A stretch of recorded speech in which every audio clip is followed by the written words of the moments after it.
Joining me now is Mr. David Preng. You know him as the founder, president, and CEO of Preng Associates, also a very big supporter of Oil and Gas Investors 40 Under 40 program. David, I'm appreciative of you joining us today. We really want to talk about the workforce. There's been so much that's happened with the oil prices, but also you put on top of that the pandemic with no one going anywhere. So really that's where our conversation is focused today. David, can you start off by talking to me really about what Preng Associates is doing?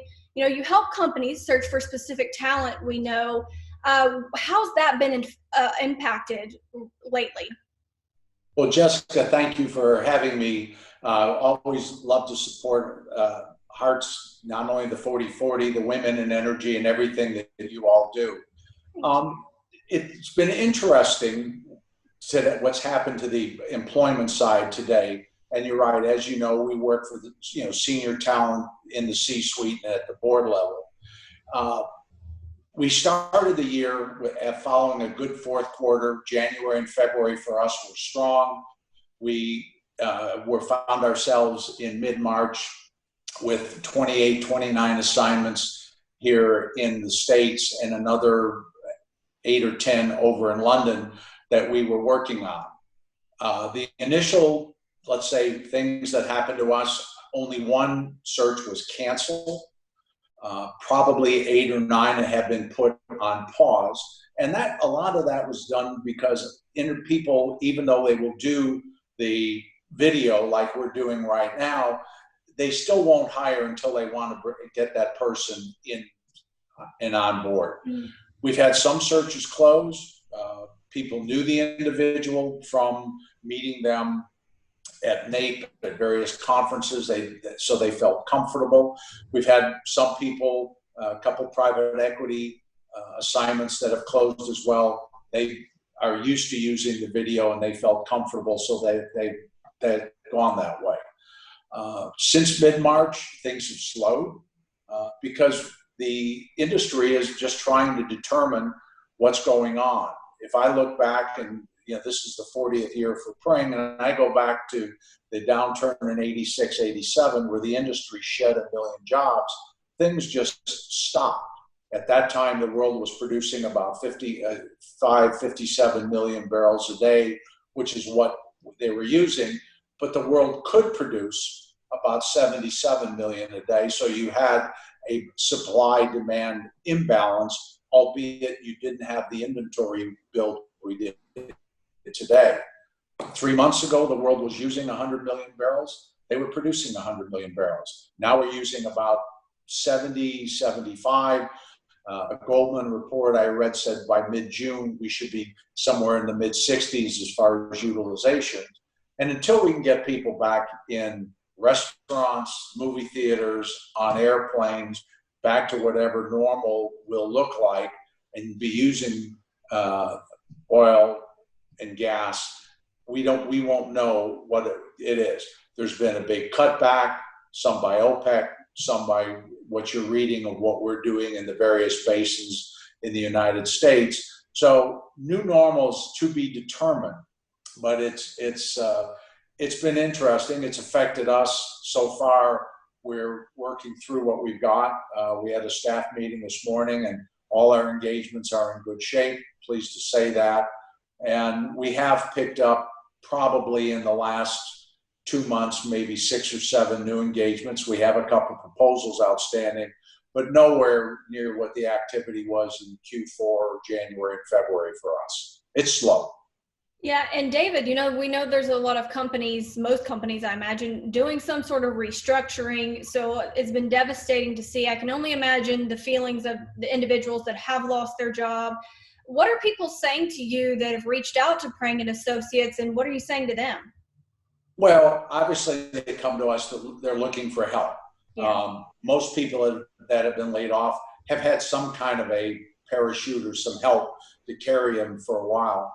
But basically, what we're doing is we're telling that there's 3 things you need to do. First of all, use your network. Let people know that, hey, I'm available. This is what I want to do. Secondly, is go to and contact the search firms that do energy. And there are competitors, And when we do a search, we're the only ones working on a project. When another firm, one of my competitors have worked, they're the only ones. So you want to be known by all the firms, because you never know which firm might have an opportunity that fits your skill sets. The third is then not just your own network and that, do some homework. What companies would I want to go to work for? And let them know that you're available, whether you're using it through social media or you just want to go directly and say, I'm looking for new opportunities. Attached is my resume, and I'd love to talk to you if you have any needs. A key thing in there I mentioned is the resume, and one of the hardest things I've found is for people to write a document that not just sells themselves. You could talk about all the platitudes and all the things you've done, but you have to read and look at and put together a document that's for the reader, the person who could be your next employer. And if you think about it, why do people hire? I've asked this question over the years, and the general answer is, I have a need. So I've developed a little bit what I call the hiring equation. If you remember in algebra, A plus B plus C equals D.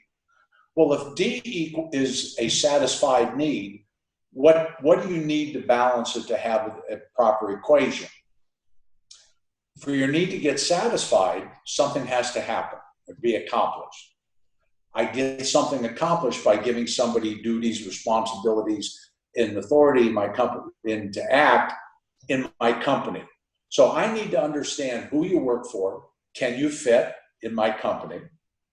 Secondly, can you handle the responsibilities and duties I need to give to someone to act? And third, are you someone who can accomplish something? The problem is that you have to write a document for the reader so that they understand your value proposition. They understand that why do I hire you? Because you did it for them, you created value, and the lightning strikes twice, you'll do it for me. So get your network going, get with the search firms,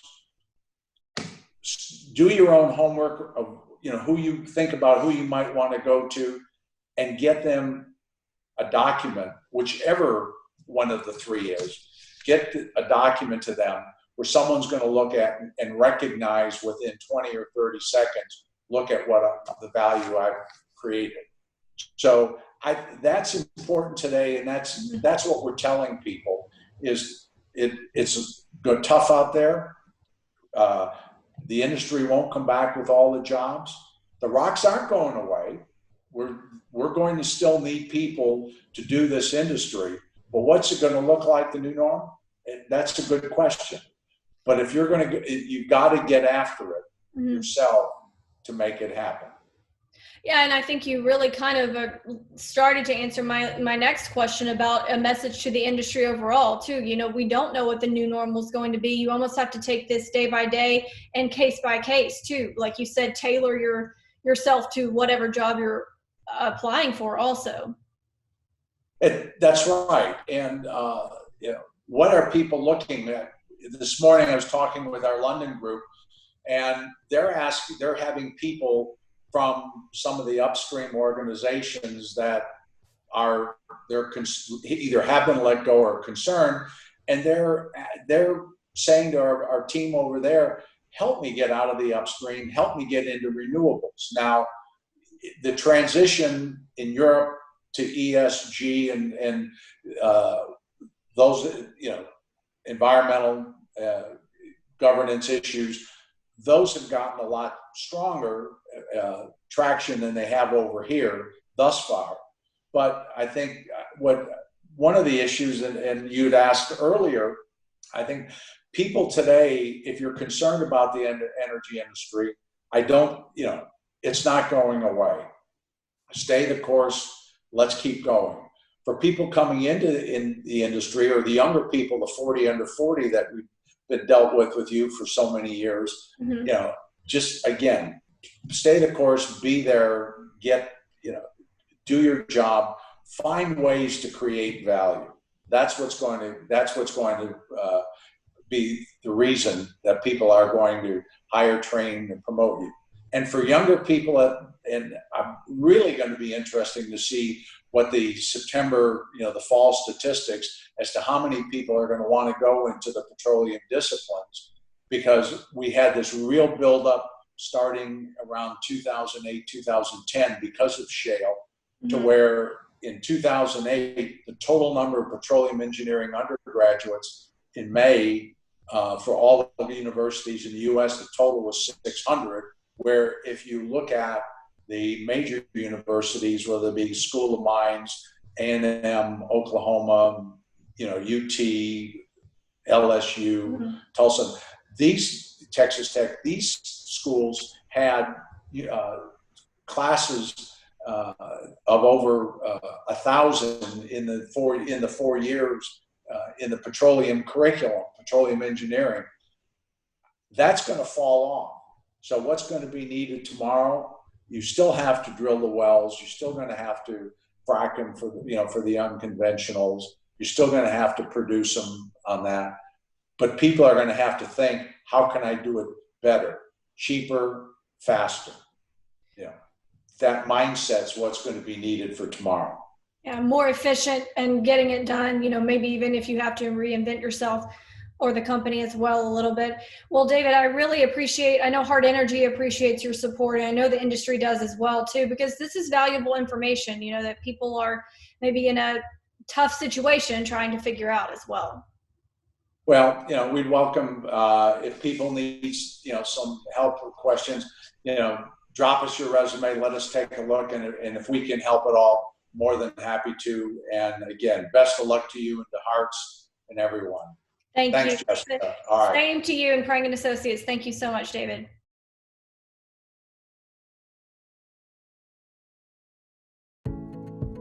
For more Hart Energy videos, follow our social media channels.